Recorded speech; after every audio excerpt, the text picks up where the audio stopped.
el Sergi i el Bilal. Aquests dos han sigut dels que realment han aprofitat més el curs a nivell navegació. Vale? Ara falta que passin el tall del monitor col·laborador i puguin seguir amb aquest tema. Però realment són dos dels que han aprofitat molt el temps. Han canviat moltes coses, sí. Pensa que aquest grup també era molt poc homogeni perquè venien de diferents barris, de diferents nacionalitats, i això ha sigut com, no? Uno d'aquí, uno d'allí. I al principi, primerament, costava moltíssim que interactuessin entre ells, perquè feien així com grupets, els que es coneixien i tal. I ara, a última hora, hem aconseguit fer un equipet.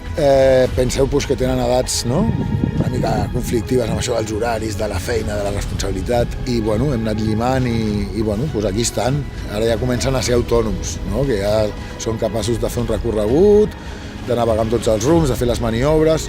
Hi ha molt per millorar i molt per aprendre, però ahí estan, saps? De fa un mes i mig o dos que no havien pujat a un barco, a que ara són capaços de dur un barco i fer un recorregut de triangle, tot això és el que hem intentat fer aquí a Escola Vela Mataró.